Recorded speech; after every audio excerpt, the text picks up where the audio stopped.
हाय लोगोफोर खुलुमबाय वेलकाम बेक टू माय YouTube channel with another video so नोंथांमोन साफ्रोमखौबो आंनि यूट्यूब चैनलनि गोदान भिडियो फिन खेबसेबाव गोसो गोथारै बरायनानै लाग्रोबावबाय। आसा खालामदों नोंथांमोना इसोरनि अननायाव मोजाङैनो दङ आरो आंबो बे समाव मोजाङैनो दङ। सो नोंथांमोननि थाखाय मोनसे गुबुन गोदान भिडियो लानानै फैलायबाय। अन्नानै भिडियोखौ जोबजासिम नायलांदो। थ' जायफ्रा चेनेलाव गोदान थामहिनबा फार्स्ट टाइम भिजिट खालामदों चेनेलखौ साबस्क्राइब खालामनानै भिडियो लाइक खालाम आरो शेयार खालामनानै हो जाहाथे बयबो फरायसुला फरायसुलिफ्रानो मिथिनो हायो। आरो नोंथांमोना माबाफोर सोंनो गोनां थामहिनबा कुइसनफोर दङब्ला थामहिनबा बुजियाखैब्ला कमेन्ट सेक्सनाव बुंहरब्लानो जाबाय। स' आं नेक्स्ट मोनसे सिगाङावनो बेनि सायाव भिडियो होखांबाय साबजेक्टखौ माबोरै सेलेक्ट खालामो थामहिनबा सेलेक्सन बोरै खालामो। थ' खायफाया बुंहरदों मोनसे कमेन्ट फैदों आंनाव। स' कमेन्टखौ आं स्क्रिनाव होनानै होबाय। स' नै बेनो थ' माने सेलेक्सन जायाखै मेजर माइनर बेफोरबायदि आरोना। थ' फार्स्टआव बोरै मेजरखौ माखौ मेजरखौ सेलेक्ट खालामनांगौ आरो माइनरखौ माखौ सेलेक्ट खालामनांगौ बेखौ आं नोंथांमोननो अप्सनखौ खोन्थिनानै होगोन दिनै बे भिडियोनि गेजेरजों। नोंथांमोना भिडियोखौल' जोबजासिम नायलांबाय थायोब्लानो जाबाय। थ' फार्स्ट अफ अल नोंथांमोना बांसिनानो एनरलमेन्ट नाम्बारखौथ' मिथिखायो नाथाय पासवर्डखौ बावबाय। स' बांसिनानो पासवर्डखौ बावबाय। थ' पासवर्डखौ जों माबोरै रिसेट खालामो थामहिनबा जोङो गोदान पासवर्ड बोरै दोनगोन थामहिनबा पासवर्ड बावबाय जोंना दा मा जागोन बेफोरबायदि मोनसे गोबां कुइसनफोर फैयो आरो कनफिउज जायो गोबां स्टुडेन्ट्सआनो। स' बेनि थाखायनो आं नोंथांमोननो बे भिडियोनि गेजेरजों डाबल मोननै साबजेक्टखौबो सेलेक्सन खालामनानै दिन्थिगोन आरो पासवर्डखौबो गोदानै दोननानै थारमाने फरगट खालामनानै खोन्थिगोन। जों पासवर्ड बावबाय जों माबोरै खालामगोन बेखौबो आं नोंथांमोननो खोन्थिगोन। स' गिबियावनो बे वेबसाइटआव फैग्रोनांगोन। वेबसाइटखौ बयबो मिथिखादों। थ' थेवब्लाबो आं बुंबाय बे वेबसाइटआ लिंकआ बे वेबसाइटनि लिंकआ डिसक्रिप्सनाव दङ। डिसक्रिप्सनाव थांनानै लिंकआव थुनानै डाइरेक्ट बेवहाय हाबफैखागोन। थ' बेवहाय फैनाय लोगो लोगोनो बेफोरबायदि इन्टारफेस खेंगोन। स' बेवहाय नोंथांमोना जेबो खालामनो नाङा। थ' नोंथांमोना नैबे रेसेट पासवर्ड होननायाव बेवहाय क्लिक खालामनांगोन खेबसे। थ' बेवहाय आं क्लिक खालामबाय मानोना जों पासवर्ड गोसोआव गैया। अके थ' बिनि उनाव नैबे सेलेक्ट प्रग्रामनि नैबे सेलेक्टआव खनसे क्लिक खालामबाय। खालामनाय लोगो लोगोनो नैबेवहाय BA नि नालाय आंना आं BA खौ सेलेक्ट खालामबाय बेवहाय चुज खालामबाय। थ' नोंथांमोनाबो BA बाथाय BA बाथाय BA आरो BSc बाथाय BSc होबानो जाबाय नैबेवहाय। थ' बेबो दानिया जाबाय। बेनिफ्राय नैबे नेक्स्टआव जों इनरलमेन्ट नाम्बारखौ टाइप खालामना होनांसिगोन। थ' इनरलमेन्ट नाम्बारखौ आं होनोसै। इनरलमेन्ट नाम्बारखौ आं कपि खालामनानै लाखादोंमोन। स' आं इनरलमेन्ट नाम्बारखौ होबाय दायो। स' बेनिफ्राय इनरलमेन्ट नाम्बार होखांनायनि उनाव नैबे साबमिटआव खनसे क्लिक खालामनांगोन। थ' साबमिटआव आं थुबाय। थ' साबमिट थुनाय लोगो लोगोनो जोंहा मबाइल नाम्बार नङाबा जिमेलाव OTP थाङो दै। थ' बेवहाय मबाइल नाम्बार एबा जिमेलाव OTP थांनायखौ होयोब्लानो नैबेवहाय फिलआप खालामनानै होयोब्लानो जाबाय। थ' आं फिलआप खालामनोसै।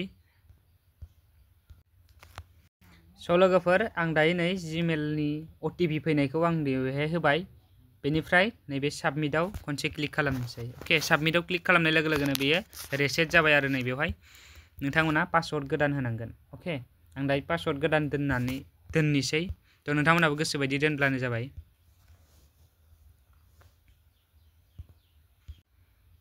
अके आं दायो पासवर्डखौ मोननैखौबो होबाय। होखांनायनि उनाव नैबे साबमिटआव क्लिक खालामनोसै। नोंथांमोनाबो साबमिटआव क्लिक खालामब्लानो जाबाय पासवर्ड बेवहाय नोंथांनि गोसो मथे दोनखांनायनि उनाव। थ' साबमिट थुनाय लोगो लोगोनो बेयो नै जाहैखाबाय। थ' बेवहाय दानिसो दोननाय पासवर्ड आरो इनरलमेन्ट नाम्बारखौ बेवहाय फिलआप खालामनानै लगिनआव थुदो। थ' बेखौथ' नोंथांमोना बयबो रोंखासिगोन। थ' आंबो थुनोसै दायो। थ' थुनाय लोगो लोगोनो नैबेफोरबायदि इन्टारफेस गें फैयो। स' बे जाबाय गें फैबाय नै bachelor of arts faculty of arts humanities and social sciences. थ' BA नि थाखायमोन बेयो। थ' बेवहाय आङो दायो क्लिक हियाराव क्लिक खालामनोसै। थ' बे क्लिक हियाराव क्लिक खालामनाय लोगो लोगोनो बेफोरबायदि इन्टारफेस गेंबाय। बेयाव फुल डिटेल्स ओंखारजोबगोन। थ' बेवहाय नोंथांमोना सेकेन्ड सेमिस्टारनि कर्सनि रेजिस्ट्रेसन खालामनो थाखाय माहाय क्लिक खालामनांगोन। नै आं मैया प्रिभियास भिडिअ होनखादोंमोन नै बेवहाय मोनसे click here to select your course option ओंखारगोन होननानै जायना सेलेक्ट खालामाखै। थ' नोंथांमोना नै बेवहाय क्लिक खालामब्लानो जाबाय। अके आंबो क्लिक खालामबाय। बेवहाय क्लिक खालामनाय लोगो लोगोनो बेफोरबायदि इन्टारफेस गेंगोन। स' नै मेजर माइनर। थ' खायफाया मिस्टेकआवनो मा खालामदों माने नैबे फार्स्ट अप्सनाव माइनरखौ सेलेक्ट खालामनानै लाफ्लांदों। बेनिफ्राय सेकेन्डआवबो माइनरखौ सेलेक्ट खालामदों। नाथाय बिदि जानो हाया। फार्स्टआव जोङो मेजरखौसो सेलेक्ट खालामनो नांगोन नैबेवहाय थार्ड नाम्बाराव मेजरखौसो सेलेक्ट खालामनो नांगोन अके बेनिफ्राय आईडीसी आरो पीएससी बियो माने कम्पालसरि बे सेम कर्स जाखाबाय नालाय बे मोननैया थाखायो बेनिफ्राय नोंथांमोना मोनब्रैल' सेलेक्ट खालामनो नांगोन अके माने खायफाया नैबे फार्स्टनियाव माइनरखौ सेलेक्ट खालामनानै होदों तो बेवहाय माइनरखौ सेलेक्ट खालामनो नाङा बे गोरोन्थि आरो बे गोरोन्थिखौ जोङो साबमिट होखांनायनि उनाव सुद्रायफिननो हाया बेखौ आंबो मिथिया थामहिनबा बेखौ जों कलेज अथ'रिटिजोंसो रायज्लायनांगोन नङाब्ला हाया तो बेनिखायनो नोंथाङा गोरोन्थि दा खालाम नैबे फार्स्टआव मेजरखौ हो मेजर साबजेक्टखौ नैबेहाय माइनरखौ हो नैबे एईसी हो बेनिफ्राय नैबे लास्टाराव एसईसी खौ होब्लानो जाबाय तो आं दायो फिलआप खालामनानै लानोसै स' फाइनेलि जोंनिया फिलआप खालामनाया कमप्लिट जाबाय तो बेवहाय नायनो हागोन नै आं फिलआप खालामजोबखांखाबाय तो फिलआप खालामजोबखांनायनि उनाव नोंथांमोना नैबे साबमिटआव खनसे क्लिक खालामनांगोन तो बेवहाय आं साबमिटआव क्लिक खालामबाय स' साबमिटआव क्लिक खालामनाय लोगो लोगोनो नैबेफोरबायदि अपसन ओंखारबाय जुदि नोंथाङा बिदिल' दोनदोबाथाय नोंथाङा आपडेट खालामफिननो हागोन कर्स सिलेक्शनखौ स' जुदि नोंथाङा नैबे साबमिटआव होयोब्लाथाय हाला तो बे फाइनाल साबमिट खालामनो थाखाय नोंथाङा नैबे साबमिट कर्स सिलेक्शनाव थुननांगोन तो बेवहाय आं क्लिक खालामबाय स' बे क्लिक खालामनाय लोगो लोगोनो नै बेवहाय वार्निं खिन्थिखादो नै Bodoland university NIP samartedu.in says please check your course selection after submission no changes will be allowed press OK to confirm or cancel to check changes to your course selection माने बेवहाय बुंदों जे नोंथांमोना खनसे नैबे ओकेआव होनानै